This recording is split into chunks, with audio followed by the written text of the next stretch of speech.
Hi, I'm Luke Searveld. Welcome to another episode of Meet the Gaffer. I'm here with Alan Steinheimer, and this is going to be part 2 of a part 1 of choosing lights. We did that part 1 about 6 years ago. I think it's episode 161. And here we are, time to update things, because things have changed in 6 years. My goodness, I went back and watched the entire show, and I kept thinking like, oh my God, in just 6 years, so much is different. Yeah. Certainly some of the things we talked about, negotiations, not really, hasn't changed a whole lot, but any number of changes in our fast changing LED, instrument world, basically. Even more so now, of course, LEDs have taken over our inventory. Maybe not everyone's out there in the world, but our inventory here in the Bay Area for sure. Certainly the Bay Area is full of technophiles. And so if your DP client list is basically working with LEDs and anticipating that, there's no reason I would want to bring HMIs to the set anymore, Yeah. Might be a different reality elsewhere. And if a DP is totally into that, or you're in a space where there's no budget and you're on a stage and you go tungsten, then that can be a thing. Or you're having a little retro feel and you want arcs or you want xenons or for whatever reason. But for the most part, that is not my situation at all. I don't carry any more HMIs. I've even either given them away or sold them, and now it's all LEDs. And I think, a lot of what contributed to killing off all those legacy lights for me was Blackout. Mm-hmm. Because we had some control, at the PSU or the back of the light, or a couple of them had little remote controllers. But once I integrated Blackout into my maybe 2/3, 3/4 of all my shoots, with the speed and the ease of changes with that, there's just no going back. And that's not just for us. That's even more so for the DPs we work for. Yeah. So they expect it. They do. And so then you kind of have to follow suit. So it's like, yeah, maybe you will like the quality of tungsten and HMI and all that, but it's expected that you'll be able to change the white point, that you'll be able to change the output very quickly, and if not color, and if not transition to a different scene. The last bastion to me for tungsten was a stage. Because you don't have a question for power there typically, there's generally enough power for whatever you want. But, working with hot lights, it was never super easy. It was much harder on actors, bigger lights, some problems. Dimming was always a little problematic. And so when I realized that it was a little bit of a slow start on the LEDs, the stage shoots dragged just ever so slightly with tungsten, but once I started shooting daylight on stages, LEDs basically just won out, and the only time I was using HMIs was a really big stage set, so I needed an M90 or something for a big, huge soft source or something. Right. Even that's going away. I mean, it's literally all LEDs now on stage shoots for me. I just did a stage shoot on Tuesday, and it's all LEDs, Yeah. It was a fairly big area. I had to use multiple heads, make up for a fact I didn't have a 2400 or a 5000 watt LED, but it worked out fine. Let's talk about that. So back 6 years ago when we did that first episode, when you gave the list of lights that you would sort of choose first, I think you had sky panels and it was HMIs. Yeah, even. I don't think I had the Nanluxes yet. Right. And what's funny is I'm now going through a transition because at that point, the tendency for a long time had been softer and softer lighting for everything, even the background.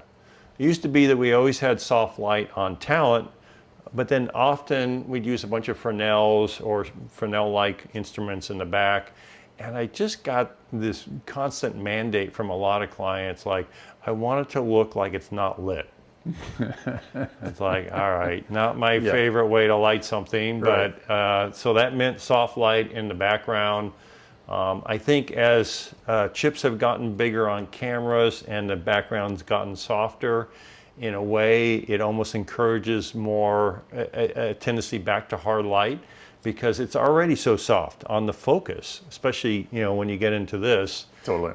So then hard light makes a certain amount of sense. It's giving texture, whereas the soft light was just turning into mush back there. Yeah, I'd definitely say the trend now for me is soft on talent, hard on back. Yeah. And or foreground or whatever, and even sometimes pretty hard edges. Well, and I think the other thing was we didn't have LED Fresnels of any That we like. price point that we liked. Yeah. I mean, the airy ones were pretty nice, but not a lot of output and very expensive. Yep. Yep. And now basically almost every major manufacturer is offering a Fresnel attachment to all these lights. And in fact, I'm really in the process of downsizing because these lights, the Nanlux, came out with those big Fresnels. And one of the most exciting parts of that was it had the same output as the reflector, Right. which was never true in the tungsten world. Or a PAR open face light always had a lot more light than a Fresnel. So that was sort of a major discovery and really encouraged me to head back towards Fresnels, which I really had to get reintroduced by all the younger gaffers in my shop who were buying the Fresnels. And I was like, what? Yeah. But yeah, so then now I've gone back to Fresnels and I keep adding Fresnels into the inventory. And now I would say the one light that's super missing right now is that 600 category. I don't have a Fresnel there. I often seem to need it or wish I had it, but I think a couple manufacturers are coming out very soon with that. We're sort of jumping over quite a bit because a lot has changed. Some of those early Cobb lights, you put a Fresnel on it and you got more output than, or similar, like you said, with the intensifier, and you had a different quality light, but you didn't lose so much like we did with HMIs. Yeah. And so then that was like, oh, cool, because early on, LEDs were all panels. I mean, in not all panels, but I mean, that's what we tended to use. So you had the one by Astera, then you kind of grew that to, oh, now we've got a sky panel, a 2x1, and they were full color. Then you started getting Cobbs that were just daylight only. Then they'd go bicolor. Then now we've got full color. And or you have sort of the aperture X range where you have 70% color, Right, but a lot of right. output. So there's like all these iterations that have progressed over the last 6-7 years. And so now when you're reaching for units, what's traveling on your cart? I guess that's the way to think about it. Maybe I wasn't using the Dyno 1200 from Nanlux at that point as my main key light. Certainly though, shortly thereafter, if it wasn't then, often putting that on a panel stand behind either 6x or 8x diffusion. Okay. And I literally will typically butt the diffusion, and I do as a wag flag, so it's not a frame, so it's a little easier to get around on the set. Bring it right up to the director or the camera if they're looking right into camera, and now I can basically wheel my light back and forth and find my wrap point.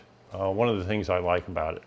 I'm not having to move the entire diffusion panel. I can just sort of leave it in place and determine the wrap, So why choose a panel, like a 3x3 Dyno panel, 1200 full color, as opposed to a 1200 Cobb, say? I think you get a little quicker diffusion out of the box, so to speak.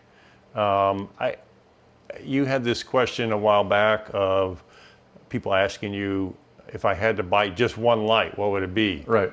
Yeah. Well, now I would probably say Cobb light, because it can be hard, but you can also put diffusion in front of it. Right.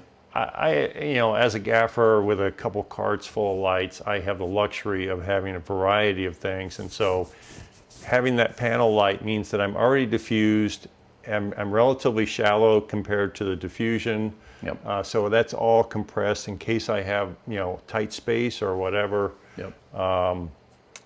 And the cob, if I did that, I'd have to probably back it off more.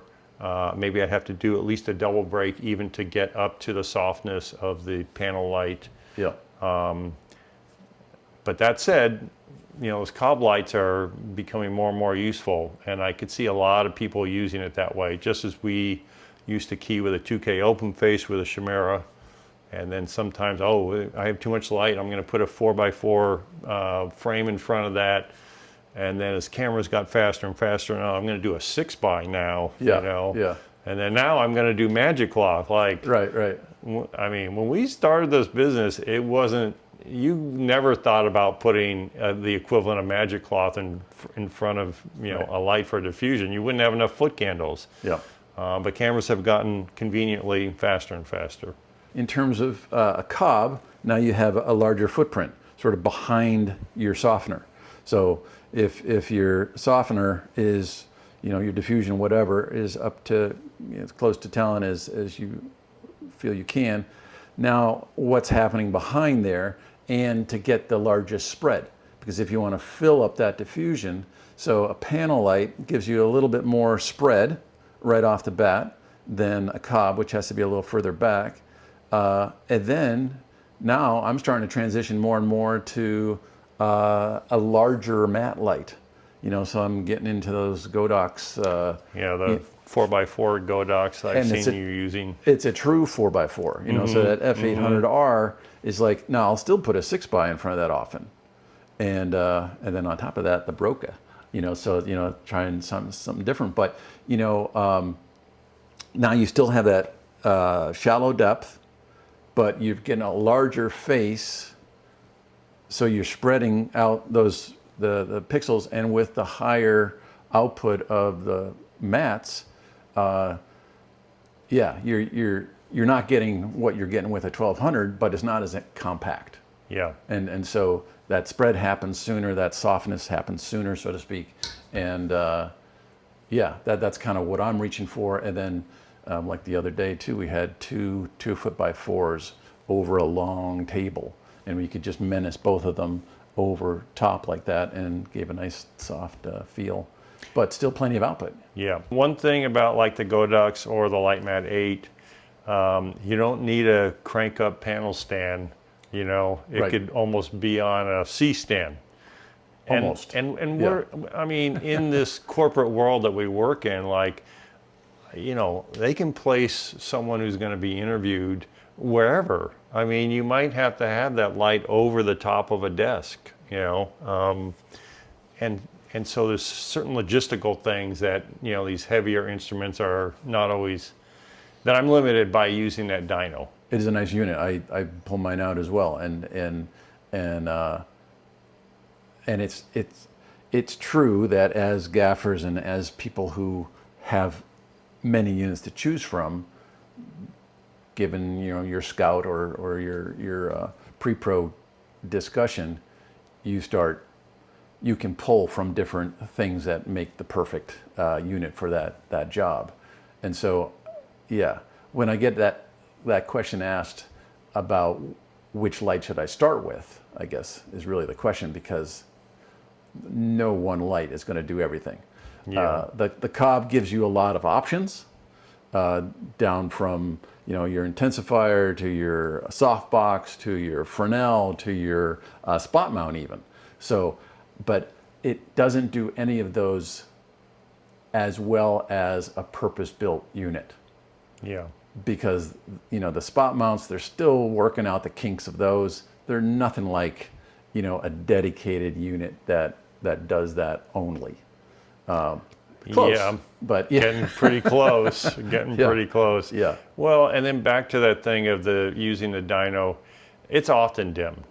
Right. And some people might look at that as, oh, you used too big of a light. And it's like, not really my thinking. My thinking is we shoot against windows so often.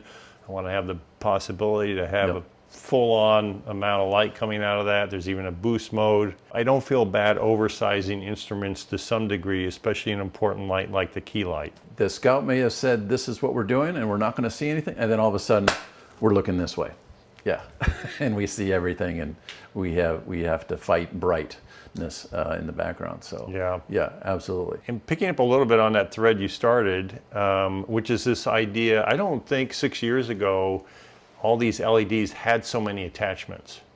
And I've been giving this a lot of thought lately, like, okay, I mean, in this world, does Aperture and Godox think you're just bringing all these suitcases full of options along to your every shoot? And it's like, I don't think that's my reality. I think, for the most part, I want a light to do one thing. And so I have a panel light for that soft key, but then I'm gonna want a lot of fresnels, even if they're 1200s, for the background or whatever. I'm probably not gonna drag along the softbox or the Aperture dome, which we are using today, for the key. Right. I have 2 carts. It's like, it has to all fit on there, you know?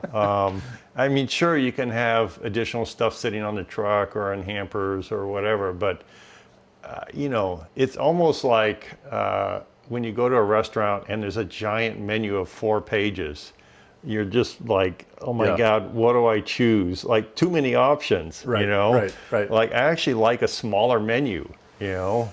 That could be my brain is just smaller. I can't keep all the options, you know, in mind, but I don't know. What's your... Well, I remember when the Orbiter came out, and, you know, it was just like getting into COVID, right? And then the Orbiter came, and we were looking at that thing, and you got some, and it's just like, there were so many extra cases with stuff that were, you know, and they didn't even have all the units yet.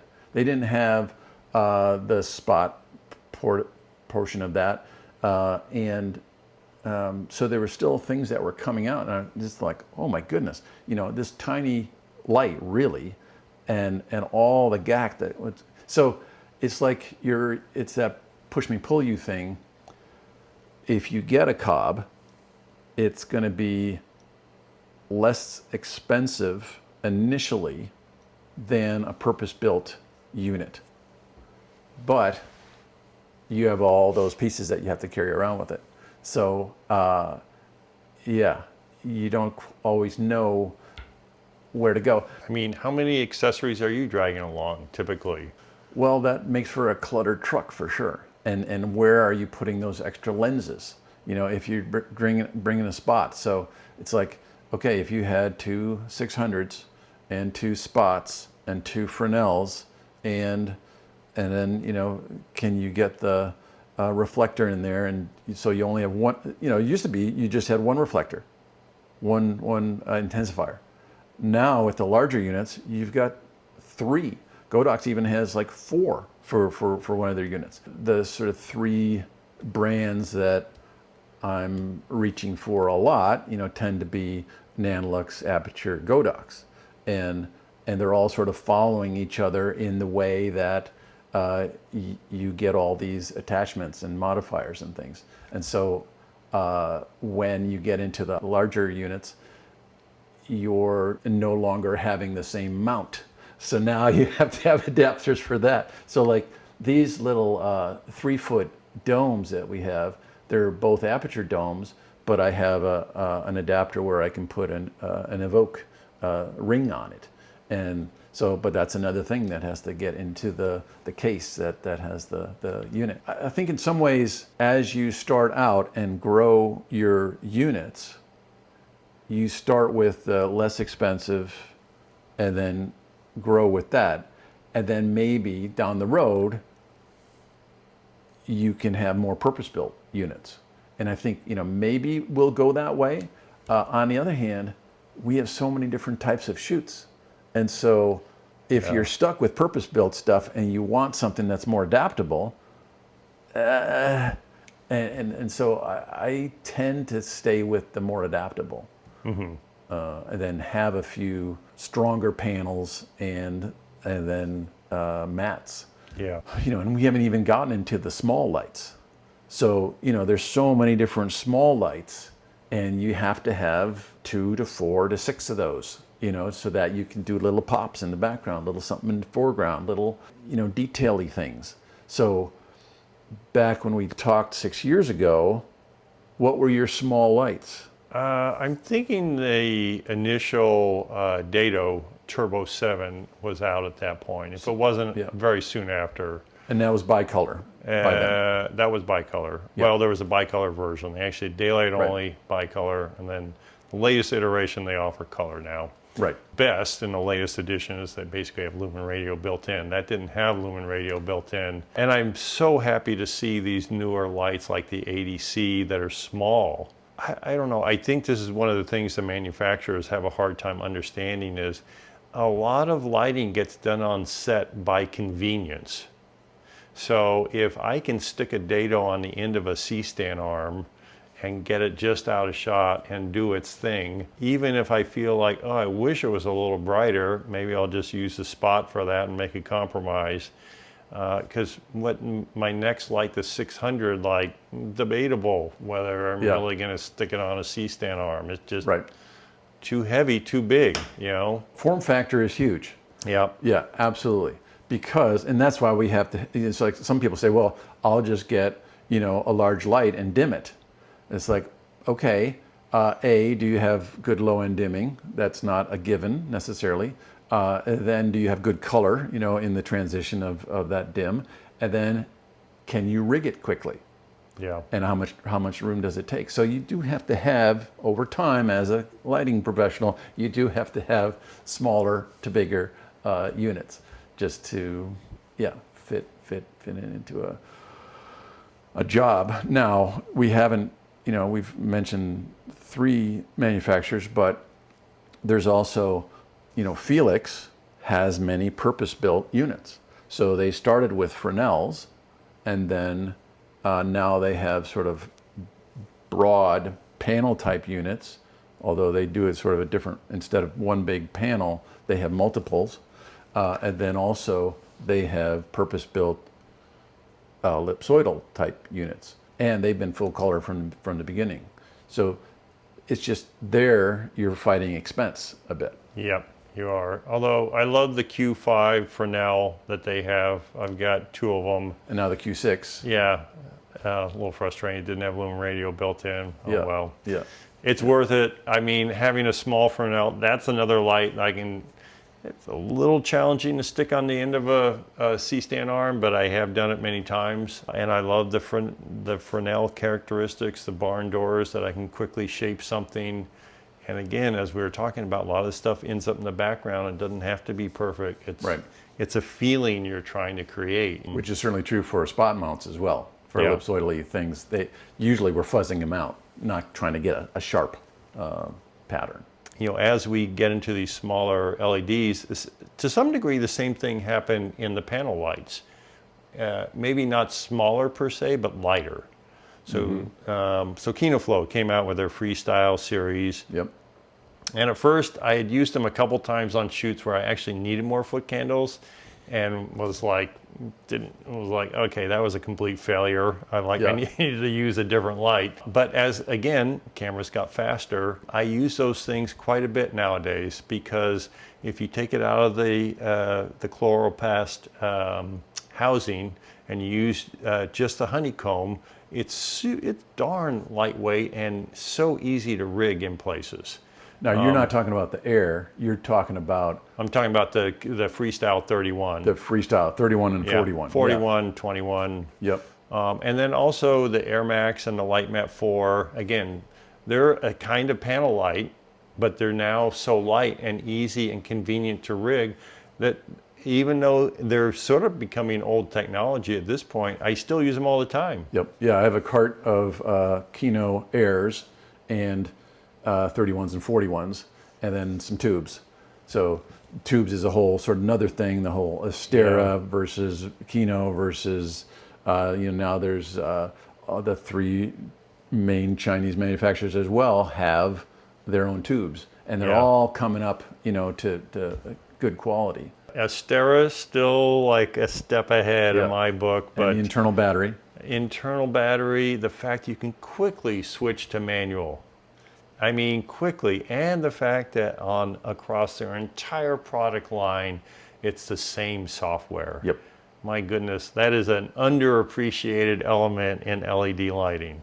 And now their inclusion in Blackout. Yeah, you know more about that than I do. Well, I know about it. I still haven't done it. Oh, So it's like all this stuff just keeps coming, and it's tough to keep up. So let's talk about that a little bit. How do you keep up with the rate of technology, especially with LEDs? Because when we had HMIs and tungsten, stuff didn't change that often. yeah, it can be painful at times. I feel like I periodically, every 2 years, have to hit myself with a hammer. And I have to basically maybe upgrade something, as I'm doing now, going to aperture 1200X and the smaller Fresnel, after having been locked into that Nanlux with a bigger Fresnel. Yeah, tough. It makes buying a much riskier proposition. Now I have to say, lighting rental rates, at least in the Bay Area, are pretty high. Yeah, yeah. They have. It took a while, I think, to sort of catch up to the costs that we were incurring with getting more LEDs, but now it seems like those rates have helped us with our churn. Yeah, I do find that if the shoot gets big enough, I'm still having to discount. Yes. Yeah, but that was true Right. in the older days with HMIs and the Mixaquinos and so on.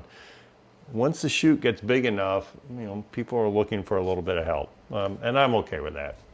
Yeah. Money does, is roughly equivalent to ambition at some level, and I feel like if people come up with more money, I want to deliver more. Yeah. So, Yeah. We kind of got into this last time a little bit in terms of the difference between sort of owner-op and an equipment rental house. And even within the owner-op idea, I think there's variations. Now that you're not as much of a owner-operator as you were, and you're having to take your own units and put them on other people's trucks, how has that sort of changed your negotiating process? yeah, I still show up with a lot of lights. Even on a sprinter shoot, I still have 2 carts full of lights. I've often wondered if I'm just a lazy gaffer by wanting to have all these options or not, Certainly, being an owner-operator and bringing more than what's on the list to the shoot is a different mindset than, as you were saying, a lot of people who rent lights. I personally have a really hard time picturing how I would work in that world. And it's partly because so many things change. Even when there's a scout, I mean, this literally happened. Oh, and you were on that shoot. This literally happened on a shoot on Monday. And we had scouted, and then as part of a 2 days of shooting. And then we got the word, I think, 3 days ahead of time, all those locations we scouted we're not using. We're in a whole different building. And then we got there, and it was like, we need to have 4 setups in 2 hours. We were running. Yep. I don't know if you had pre-ordered a bunch of lights. I don't know how you would have dealt with that. Right. Yeah. That's just the way I've operated for a long time. So a certain value add, I think, for the DPs in that regard. But clearly, it's not the model that everyone works with. No. And perhaps other people are more disciplined about, exactly what can be achieved.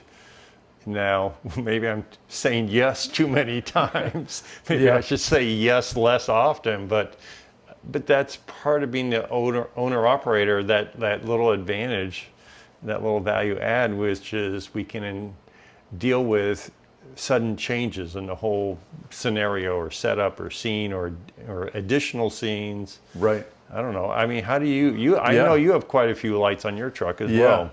Well, my problem is that I kind of learned from you. So I'm used Bad to role model. Yeah, I'm used to having the toys, or used to having the tools, and it depends who you are, whether it's a tool or a toy. But it's like, and I want to play because a lot of our shoots are similar. in that it's interviews and B-roll, it's a stand-up, it's a walk and talk, but it's often a combination of different types of setups. It's not like, oh, we're going to shoot a narrative in this room, and then we're going to be in that room, and we're all going to be sort of similar. There's lots of variations in a given shoot. So it's like, even if you don't talk about having tubes on the Scout, all of a sudden on the job, it's like, oh, do you have some tubes? It's like, yeah, you better have some tubes. and or a little puck light, or it's, it's just something here and there. And so, yeah, I want to have my stuff with me. Okay, you have a travel job, and now you can only bring a certain amount of lights. That's a constraint, and so that's fine. That's a different type of shoot. Okay, we're done. We've used all our lights. Now sometimes you have that for a smaller job where there's no parking, so now you're cramming everything into a smaller vehicle that can fit into a parking garage. Well, now you're constrained. But I still bring more crap for those types of jobs. And I feel like everyone who produces a job downplays the complexity and difficulties and potential hurdles you'll come across. So I always, as the grip truck provider, I want to have interview chairs. I want to have, something, if I've heard about it ahead of time, I want to have some of those items that will solve the issues that maybe the people running the show, who have too many other things to think about, haven't thought about. And so I think a lot of that is our sort of mentality of having a couple extra lights that will fill in those gaps of the people that we're working for. And they're like, oh, thank you. I mean, it's kind of like a drug in a sense. It's something when you have that feedback of people really appreciating that little extra thing. Yeah. That's huge.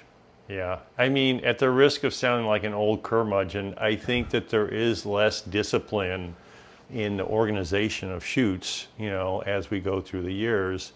And so there's more unanticipated things. I mean, for the longest time, I typically have always had double stick tape. Okay, in theory, that was like some art department thing.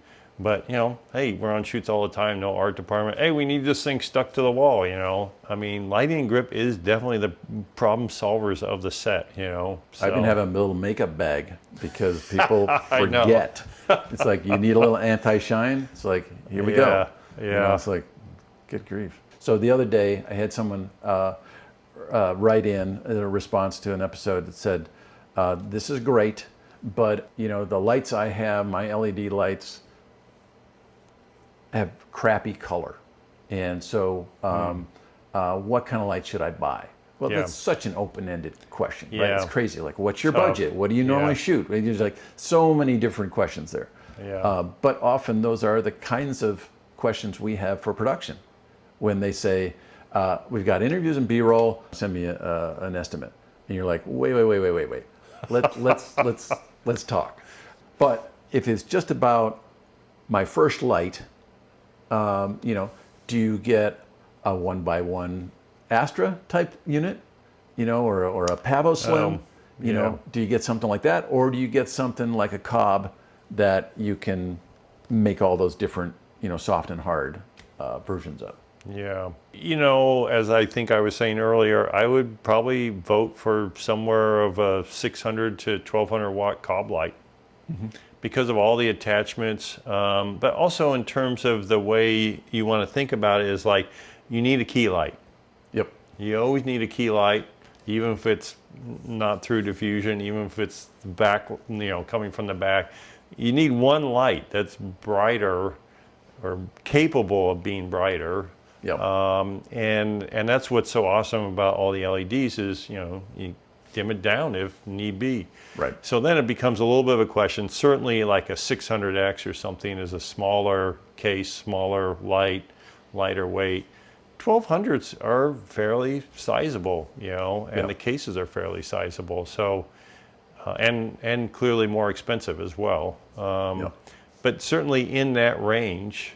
So we've made the transition not only from sort of daylight only to bicolor to something that has bicolor but green magenta as well, and now full color. And that's always been the thing, or the, you know, last couple of years that I've been harping on. It's like, let's have a full family of full color units, and work on the form factor, work on the IP rating if you like. But you know, I don't come up with that often, but still super handy.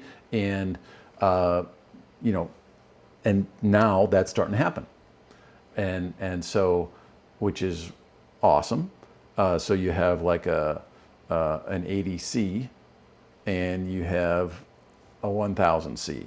So then we're working on, okay, what's in the middle of that. So now 400X has come out, and you know there might be something in between there as well. And then you have a 1200X. So now, how do you feel about a unit that ostensibly bicolor, but also access to 70% of the color wheel? Yeah. If you have a choice between something that gives you more output and almost full access to a color wheel, or full color, Yeah. what do you choose? I mean, as we come up to that question on a couple lights, like the Dado Neo, they came out with it was a daylight. I don't know if anyone gets that one, but I looked at the bicolor and I looked at the color, and the color seemed to be half the output of the bicolor, and I went with the bicolor. Yep. And I'm, to some degree, voting for this sort of new chipset technology, the Blair and so on. I'm basically trading in my Nanlux 1200B for an Aperture 1200X. Now I have some green, I have a little bit of color options. Maybe it's a little higher color fidelity. But just as important, actually, is I might not have bought it if the Fresnel wasn't smaller and more compact. Right. So now it's just a more convenient light, as well as having this, you know, sort of superior color. Right. So now the manufacturers are sort of pushing each other to have higher and higher color fidelity, and which is fantastic. And so you sort of have, we're moving from RGB WW to RGB ACL or some version of that. Maybe we add a little bit more red, you know, like Cineo is sort of leaned red, and Aperture is leaning, you know, for an extra blue. I don't know. It seems to me what I want is the fullest spectrum that I can get without pushing it too far to where it's a UV issue. So like KinoFlow with their Icon, you put a color meter on that, it has a very full spectrum. And so I love where this is all going. I think in many instances, bicolor with green magenta is what we mostly use. And then having access to full color, great. So then I think, like, you know, in the lower range of units below, say, 1200, I'd like those to be full color, just because I don't really need the output so much because I have those little bigger units as well. Yeah, yeah. Let's just make it full color. Now I know I have access. That's a good argument, you know, Yeah. for smaller lights being color, for sure. I wonder, I mean, I've been conversing or trading emails with John Roche in New York, and I wonder if the conversations between gaffers and DPs vary by region. Because here, I never have DPs bring up color fidelity. And people still use the acronym CRI to talk about color. Right. And John's talking about TME and TM30 TM30 and SSI. And SSI.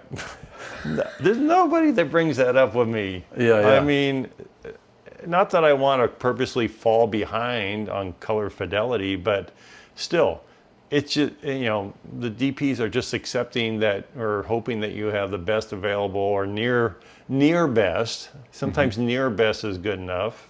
Right. Often good enough.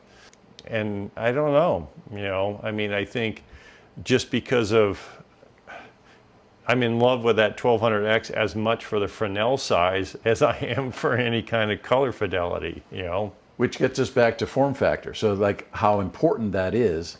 It's pretty darn important for me. Yeah, for because sure. it's got to fit in a truck. Yeah. It's got to fit in a car. It's got to fit in a milk crate. It's Yeah. it's got to fit on your existing cart that you've made for other units, and now you want to fit your new units on there. It's always that Tetris game of fitting these new things into your current life.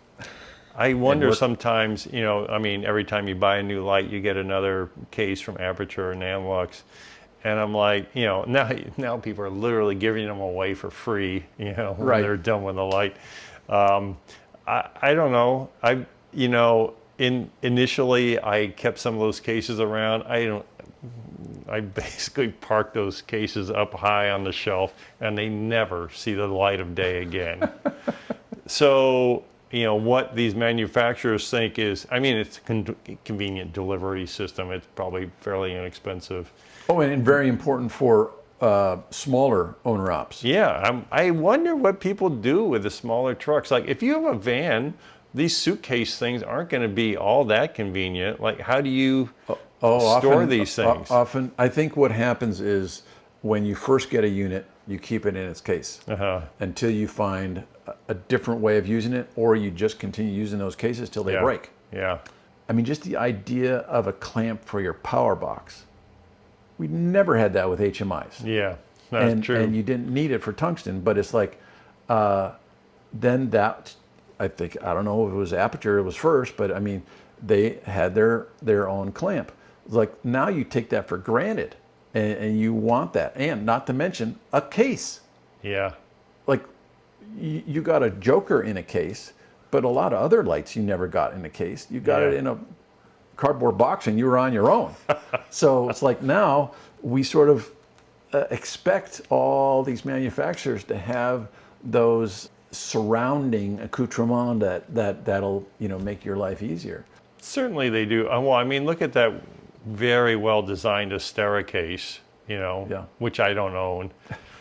And so literally I have on my cart 4 Asteras in a cardboard box.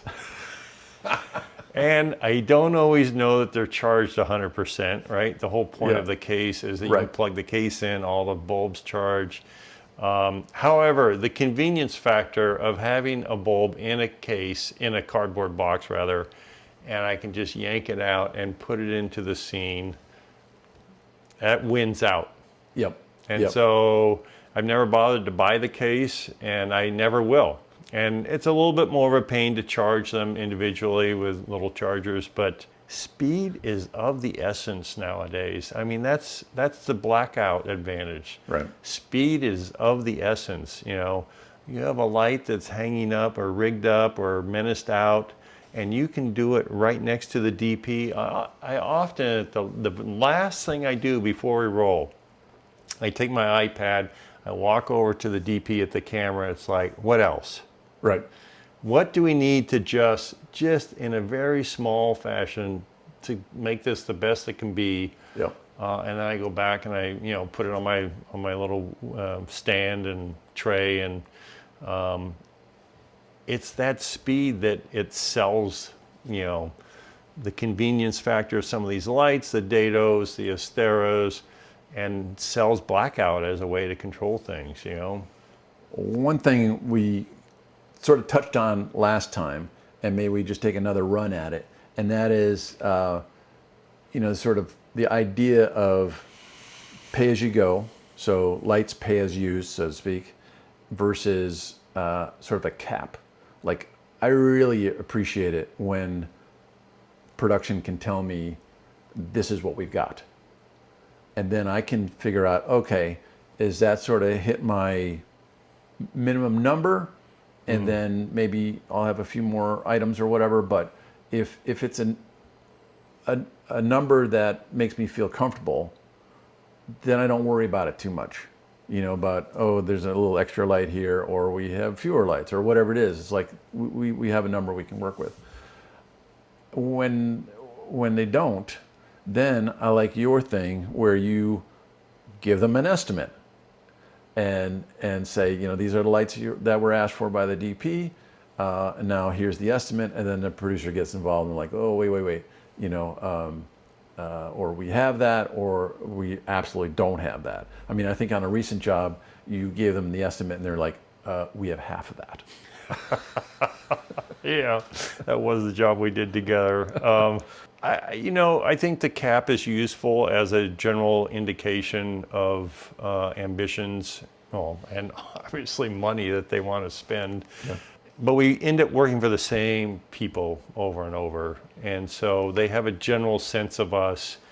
And each production has different ambitions and different money, and so when the cap number comes in, I'm sort of happy and relieved, because it's a way to shorten this back and forth of the estimate, the DP modifying the list. I mean, oh my God, sometimes, part of the problem is the DPs might be on other jobs, right, or out of town or out of country, so sometimes that communication happens really quick. Other times, you're still waiting for feedback. People are itching to finalize things. I think the cap number gets to the end of the chase. Yeah. And then if that number is high enough, I don't feel bad when I'm substituting lights. And if it's a client I like, then even more reason if I need to offer some extra lighting or whatever. Great, no problem. Oh, that's actually something I think we should point out is just because you have sort of a number for the specific lights that were asked, and then on the day, different lights are used, but it still sort of is underneath that cap or within the realm of you feeling comfortable with it.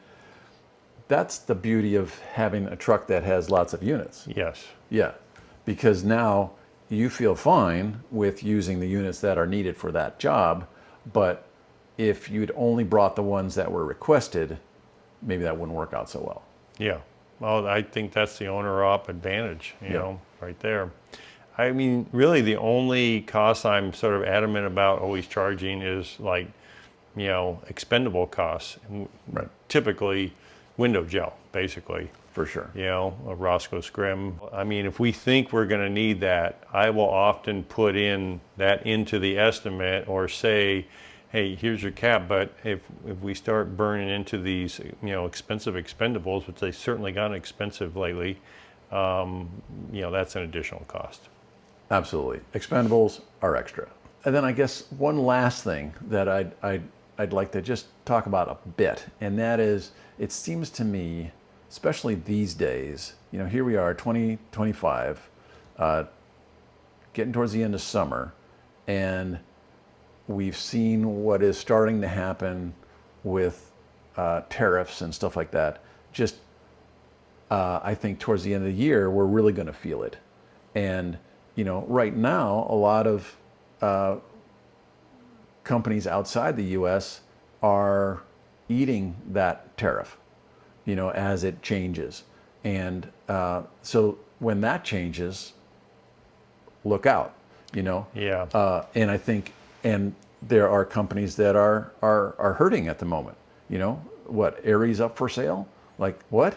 And so there's things that are going on, and it's like we're being impacted by global trade, by global political unrest or silly choices. It's like, to me, that hasn't really been as, the way I used to think about it before was like, do I have work or not? Now I feel like that's still the issue, but it's also like, now that's affecting the type of equipment that's available. Like, there's certain European countries that aren't willing to send stuff to the US. Like, wait, what? There's some weird stuff going on, and that's going to affect our lighting choices. I don't know. It's interesting. For the longest time, Chinese manufacturing didn't have the greatest rep. I would say that Nanlux, Aperture, and Godox have basically beat the pants off of almost everyone. maybe there's a couple. I mean, Fiilex actually has a super high quality, lighting, and Astera. So there's still a few pockets, data light, still a few pockets here and there, with just super high, great design products. But generally, I mean, Sky Panel's almost dead. There's a new iteration, but still, I think these other companies are just, their engineering is great. They're introducing products really quick. They're, increasing the quality of the LED chips. Like, Yeah. I don't know. I mean, prices will go up, but they were actually relatively cheap in the realm of things. So maybe I can't imagine them losing their place in the marketplace. Yeah. And what are the alternatives?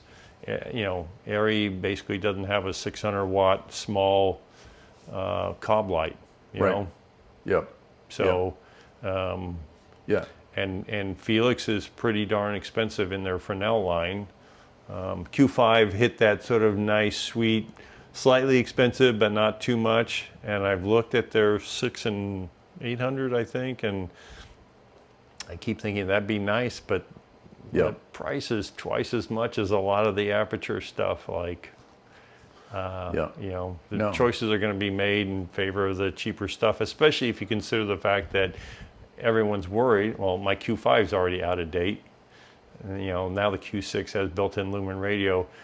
I mean, really, some of these lights have a lifespan of 2 years to be most popular light at that moment in that category. Right. They're still usable, but maybe they're on the shelf in the shop and they only come out every so often. Yeah. And a company like Cream Source that is mostly doing panels, but most of their fab is in China. And Kino and Lightgear, they're now under the umbrella of Chauvet, and it's quality units, but they're having to go up against the onslaught of manufacturing that can happen at a quick pace. Interesting how we're wrapped up in this global environment and being affected by it. So it'll be interesting to see how when we talk about this again in a few years, how things will have changed. Yeah. Let's not wait 6 years. Yeah, well, we can't, right? Things we change get too a part quickly. 3, right? It doesn't have to be 6 years from now. Fantastic. All right. Hey, thanks for watching. We'll see you again next time.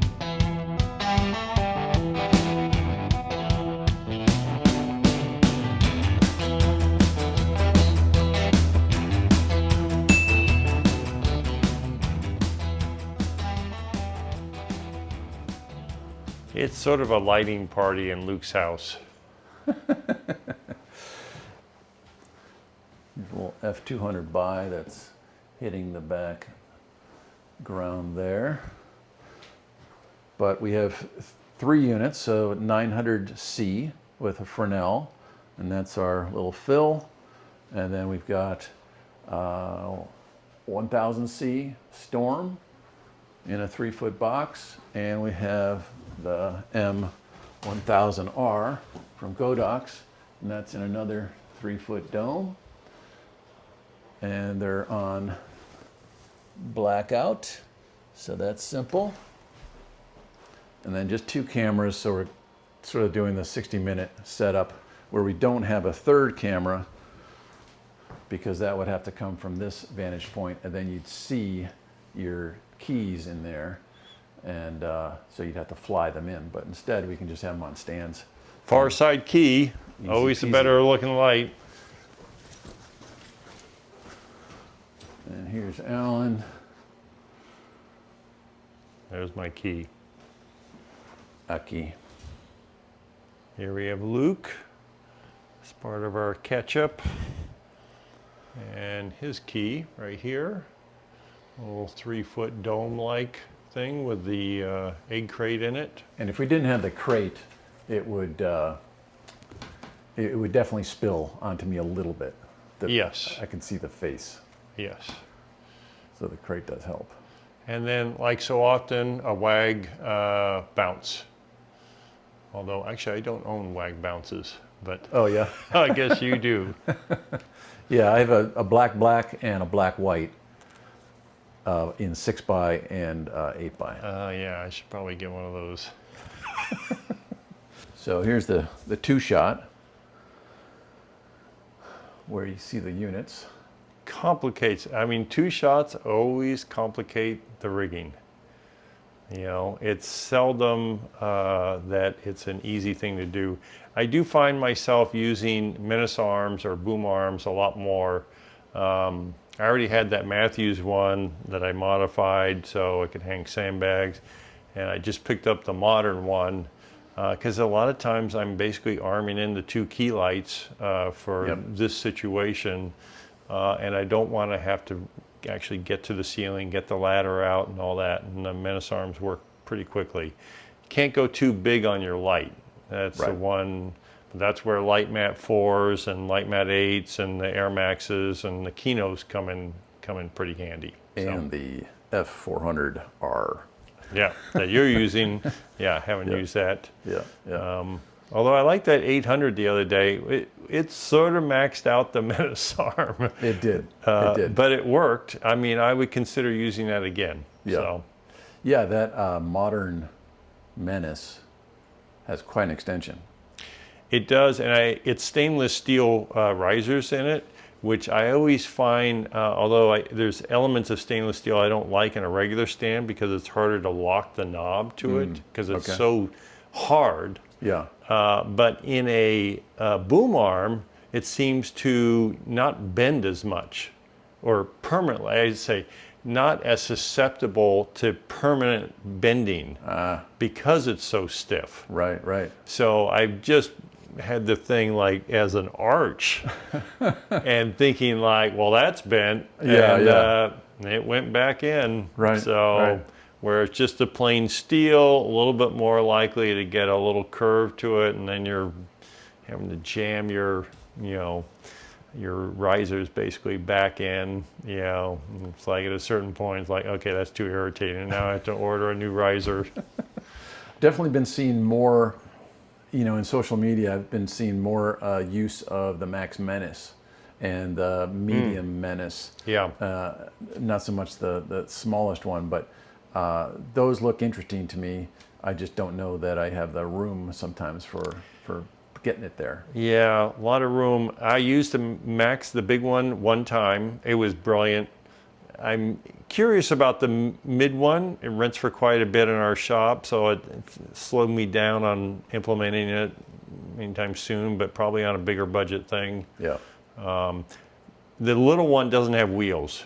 Having wheels on it makes all the difference. Kind of huge, so I think that's, and it's just very shallow, much shallower than, say, the average Menace arm. Totally. Which has to stick out further. Yeah. So. Yeah. All right. Boom.